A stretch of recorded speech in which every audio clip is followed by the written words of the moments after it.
AA, see you in church. Hi, I'm Manuel.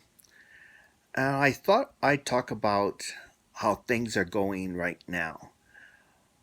I keep hearing people wondering why aren't people coming to the store and actually purchasing the products in person? Well, I find that it is harder today to get the attention of a customer service person than it was when I was out there. But I'm a customer service kind of person to start, so I, of course, I wouldn't understand. When I worked in men's clothing, I sold tons and tons of clothing. We were required to sell $1,000 a day. Of every day I worked, I had to sell at least $1,000 of clothing. And I did. I sold more, a lot more. I got large raises. They were penny pinching me actually for my pay, and they were trying to work my pay raise up, and they were doing it, and everybody liked me. It seemed for some reason. Customers loved me. They came to me. I had a regular list of customers. Um, I had, when they moved me upstairs, I had a regular list of customers still that came up and bought products. I had people coming all the way down from Glendale to purchase from my small little store, which wasn't really a small little store. It was a large store. It's just that we had been graded down to I think we were a D store. They moved me up to cookware because they claimed that they were thinning out downstairs. I think what it was they found that my department was selling too much. Stuff that wasn't supposed to sell was supposed to reach my clearance. Maybe one shirt did. All my products were selling, and the reason was because I rotated it. What I did was I would put an image in the front of a shirt and a pair of pants, and I would put a row of pants, put a row of that shirt in different colors, and I put the one I liked there. Then the colors would sell. Then I would put the black, because there was always a black version of that shirt in the front with pants, and it sold out too. Then I would move it, and when I sold out the whole um, T frame, I put in another product. And I kept doing that, and my products were all flying out the store. Then I had buyers that would call, other stores that would call, and they would fight with me on the phone. And they say, you know that blah, blah, blah, blah, blah. I go, yeah, I remember that. He goes, why do you remember that? I said, because I sold all mine. And they would be like, what? Yeah, I don't have any. And then they would bring up another product, and I didn't have any of that. My products would sell. My floor, my little square that they put, which I was young men's, sold. I didn't have product, like tons of product. It sold. I didn't have it in the back. I had an empty spot because it doesn't sell from the back. It sells on the floor. I was always in my department straightening. I sold. People didn't understand that you help customers out find what they want. It sells, and I did that.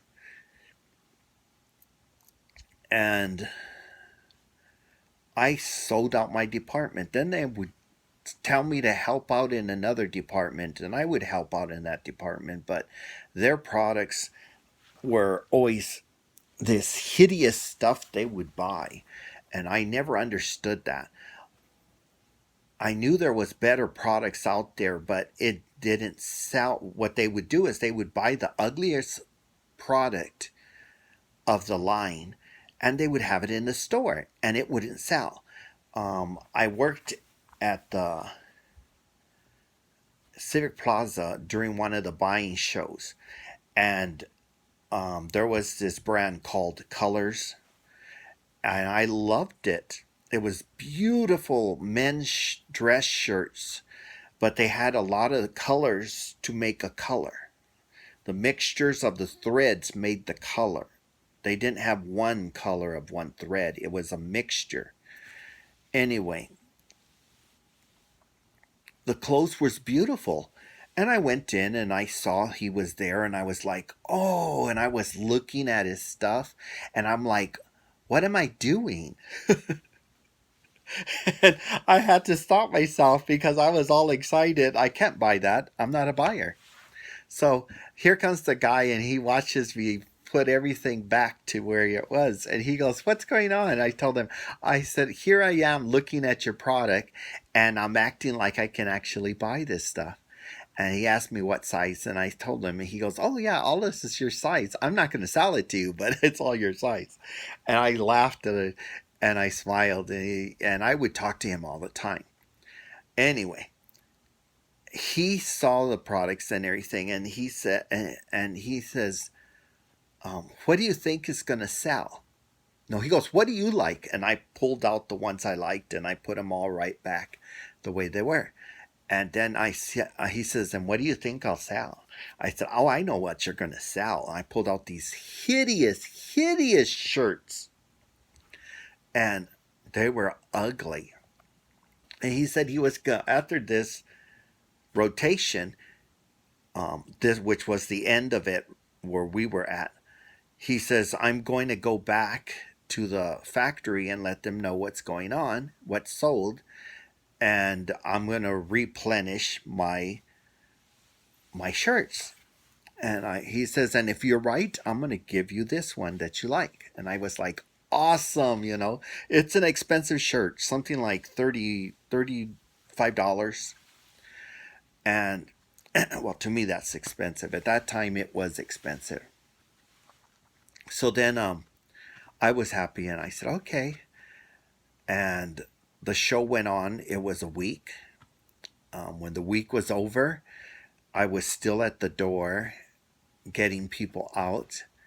I didn't have to worry about the buyers. I just had to worry about the regular people. And we got them out. I was getting ready to leave. And all of a sudden, he goes, Manuel. And I see a shirt flying at me, and I caught it, and it was my shirt. He says, you were 100% right. I didn't sell anything but what you picked. Every single one. He goes, I don't get it. I said, oh, it's because they're not buying from you what's going to sell. They're buying for what's going to sit on their floor and look pretty. He says, but they're ugly. Yes, but it has color. That don't make sense, man. I said, I didn't say it made sense. And I wasn't telling you the stuff that makes sense. I was just telling you what's in their mentality. I said there's a lot of stupidity running through their heads. And that's all I can tell you is what's going on. And he smiled. He says, well, you got your finger on the pulse of the retarded stores. And I go, yep, I do. That's the problem. I would love to change their image and get them to buy the stuff that the customer actually wants. So, anyway, as I was saying, the stores aren't hiring people anymore to give you good customer service.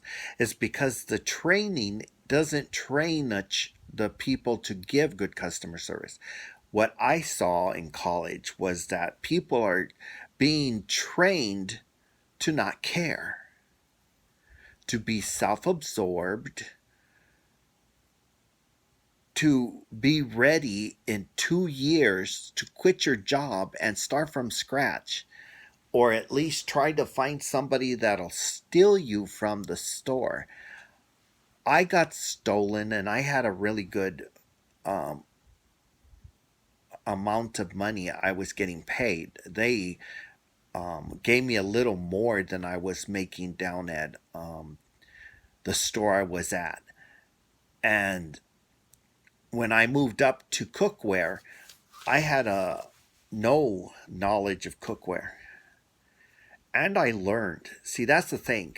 When I was moved to another department, I learned what my product was and the advantages and disadvantages of having the product. And when a customer came into my department, I can ask them what they wanted. The same thing I could ask them downstairs what they wanted. And there I was fitting the product to fit their needs, not having you buy what I needed to sell. Like when they told me, "Oh, Manuel, you need to sell blah blah blah blah blah," and I was like, "Okay." And 5 minutes later, someone would ask me, "What did they just say?" I went, "I don't know. Who listens to them?"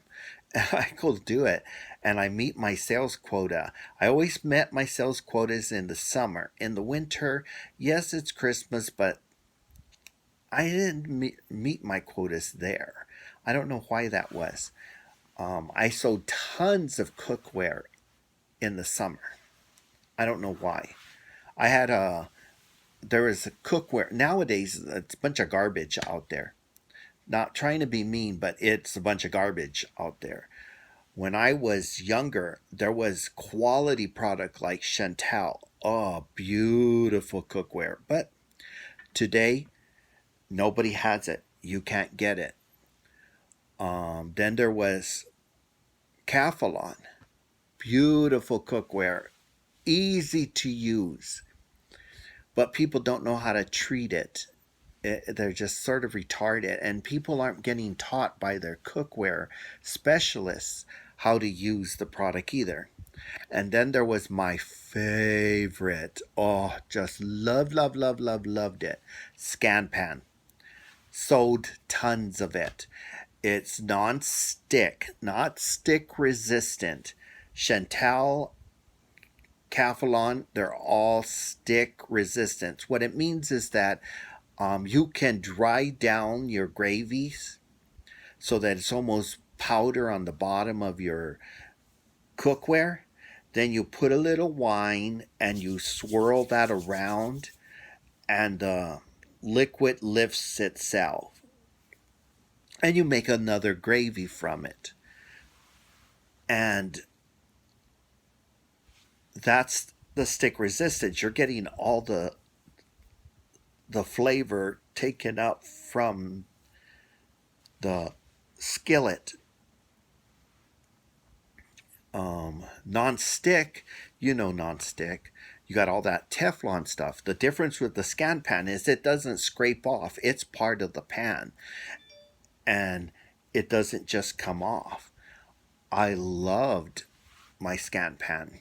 I lost over $1,000 worth of cookware when I transferred to work at Burlington Coat Factory. My friend, that's another story. Drama. Anyway, I went over there. I worked in children's clothing. You knew I had all that training. I already talked about the training of children's clothing. No, I didn't. I didn't have any training. But I learned my product. I sold the product. I learned how to display the product. Wherever I went, I did that, and I was golden. Cookware, I started doing my own tables. I sold all my product. Then here came the decorative guy, and he would put something ugly out there, and then it would stop selling. China, they had me doing the China table too. We put lots of china underneath the table. I set up the table for people to come and see what it looked like. We sold lots and lots of china. Then here he came. He did this thing, and ugh. But that's the way the store wanted it to look, I guess. It looked like crap, but what can I say? They were selling something else. But that's the way it always was.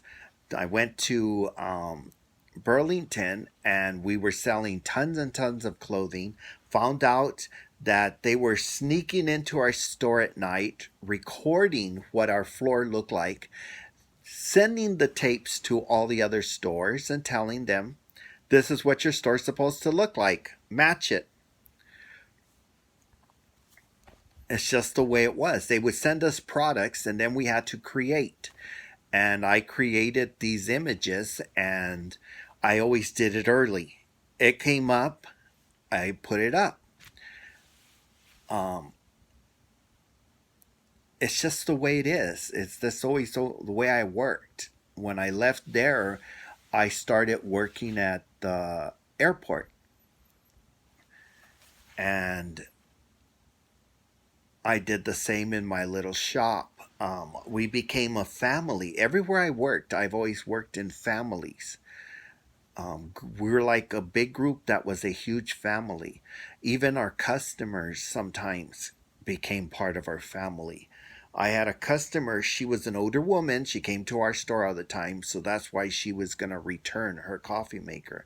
She was in there shopping and she goes and says, Manuel, I finally got the espresso maker that I wanted, but I don't know how to use it, so I'm going to return it.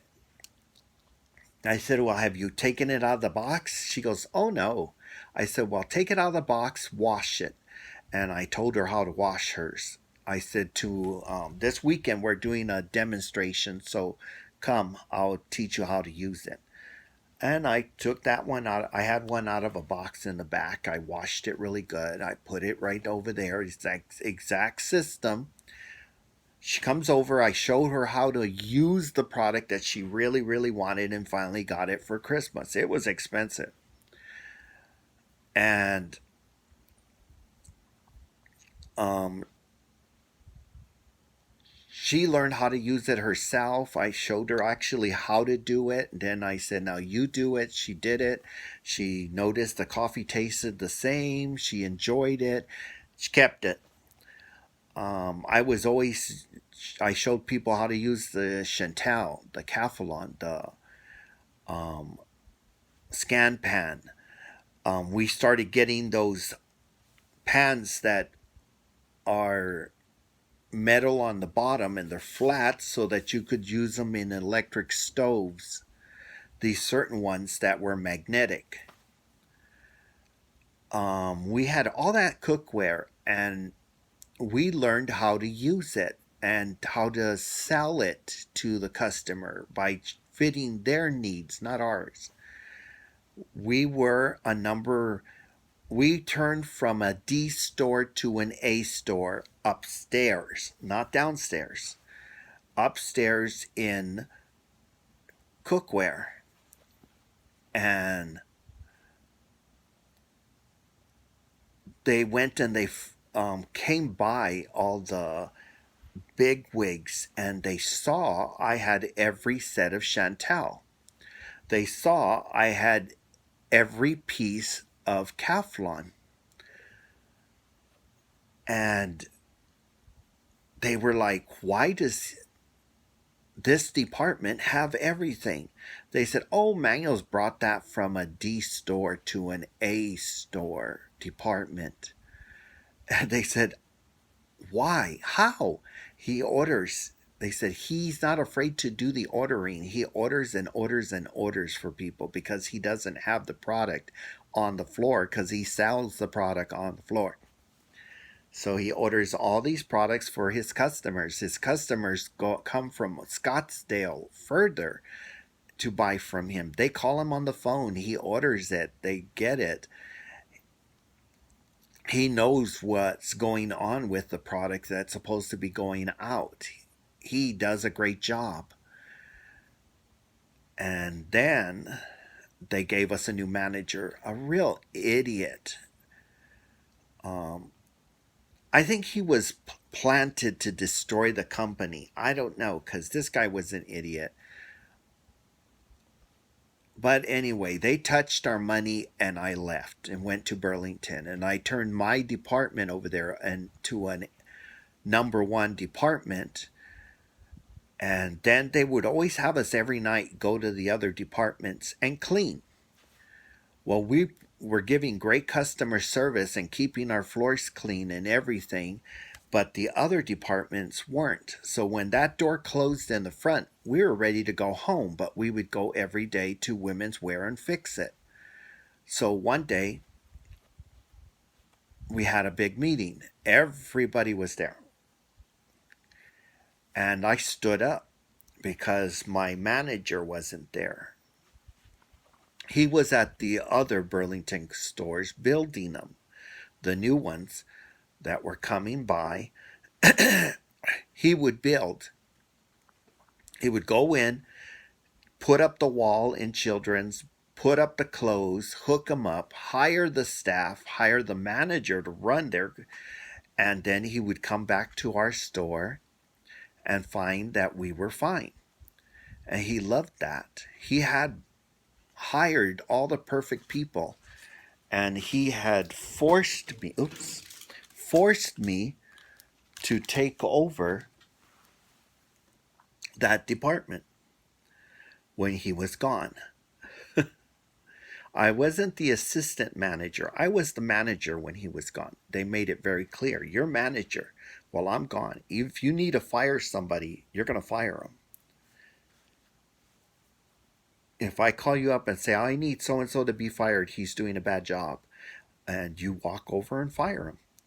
You're the manager when I'm not there. And so I started managing the department.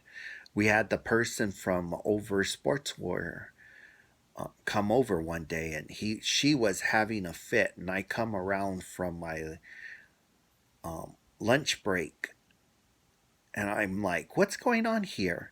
And she goes, blah, blah, blah. And I said, okay, 1 minute to her. And she was shocked. How dare you? I've been here since blah, blah. Anyway, so I asked the guy, do you have other things you can be doing? He goes, yeah. I said, are you punched in? Yes. Okay. Go to work. And she goes, I wasn't finished with him. I said, okay, tell me what's going on. And she told me. And I said, okay, I'm going to tell you now. I'm the manager of this store when Tony's not here. I'm the manager, not you. You're the manager over there. And you're not managing your department. Your department's a mess. Every night we go and straighten out that department. I recommend you don't worry about my department and get the stuff out onto the floor. You don't want him to be with that person, whoever from your department. I'm going to tell him not to go through your department, to walk on this walkway into his lunchroom and out the lunchroom or whatever, punch in. That way you don't have to worry about it. But I'm letting you know, if you have a problem with anyone in my department, you come to me. You don't stand here yelling at them. You come to me and you yell at me, and I'll tell them what I think they need to know. So then I go over and I tell the person, don't go over there. So anyway, during that big meeting, I stand up and I say, look, I'm sorry if those people don't know how to do their job. That's not my business. My business is my department's always ready to go home when those stores close. Can we go home? Because I don't want to work all day long and then do their job at night. Ooh, everybody goes. And I was like, oh, you think you're ready when those doors close? I said, yeah, we are actually. We do a run through, and we're ready. Okay, if I'm going to let all of you, because I can't just give it to them. If any of you are ready to go home when those doors close, you get to go home. But if you're not, when you're finished straightening your department, you have to go over and help Sportswear put their clothes out. Women's Sportswear. And they said fine. And they were also coats, but usually you couldn't, that was other stuff. But anyway, they go, okay, fine. So every night we would go home And every night, everybody else would go help them. Except for once in a while, there was another department that was able to keep up and go home with us too. It was cool. But anyway, but that's the way it was. I was not afraid to stand up for my people and everything. And I went from job to job, doing a great job, helping out people, but there's always one jerk in the group. I always found that out. I found that out in Bank One, even. I found that out in Burlington, Burlington. Well, Burlington too had the jerks, but in Mervyn's, in Staples. I've worked in so many different stores, and there was always these people that don't want to work, and you end up having to pick up after them. And then I started hearing women complain, and I'm like, excuse me, but the highest paid people in all my jobs have always been women. It's not usually a man that's my boss. It's always a woman. And I'm not talking a boss of a department. I'm talking about the store head person was always a woman. We're always women when I got hired. And very few places I had a male boss in the store I worked. So the only people that were holding themselves back were usually women holding themselves back. And they were usually trying to hold other women back too. I was like, my gosh, you guys are vicious. You want to step up, but you're willing to step on other women to get to your position, and then you complain. I'm doing half your work, and you're complaining I'm not getting paid enough. Well, yes, you are, because I'm doing half your work. I'm doing all mine and yours, half of yours and someone else's. So do your job. I don't know. Maybe it's me. I was brought up by strong women. I went to school. My teachers were mostly women, strong women, not weak women. Stupid, some of them, but then at Mervyn's, we got pushed one woman after another, and we're training them, and I got tired of it, especially after they pushed the dumbest woman in the world at us, and we had to try to make her a smart woman. I'm like, oh my god, you're not paying us enough. And the guy comes over and he says, how do you like all this help? I said, where? He goes, well, we've been giving you all these. I said, all these useless people that are that have college degrees at being stupid. He goes, well, I said, yeah, I'm sorry. We're selling products. They have a English degree. That doesn't mash. You're just looking for a piece of paper. Well, guess what? That piece of paper is useless because you're giving us idiots that have a piece of paper. Oh, I understand. What's her name was useless. Yeah, she was useless. I was fighting her the whole way to get the floor to look decent. She was an idiot. She was a puppet to the person that works in the main office. I said, I am tired of you guys bringing all these idiots to us that think they know something. Excuse me, you're here to learn from us. That's why you're here at this store. And then what you learned from us, you go to another store and teach, work. We're number one in, I think it was 25 districts. And we're here to teach you. You're not here to teach us. And then you go to another store.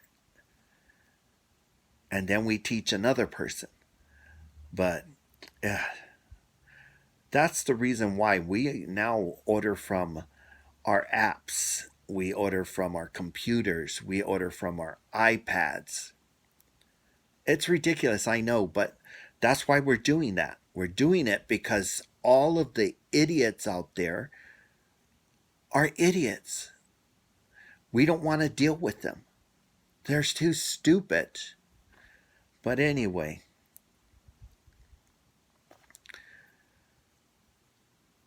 I hope you subscribe to my channel. Put the little hand up saying hi. Leave a message and talk. What did you think? If you think I'm wrong, tell me I'm wrong. Don't cuss.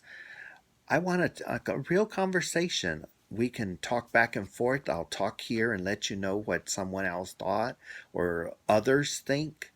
Or others might want to talk about something else that are important to them. Like Black Lives Matter. Or what you think. Like Jubilee, they're horrible. The site, 1 out of 10 they get right. But anyway, let's talk. Let me know what you think. This is Manuel at AA. See you at church. And I'll see you in church next time.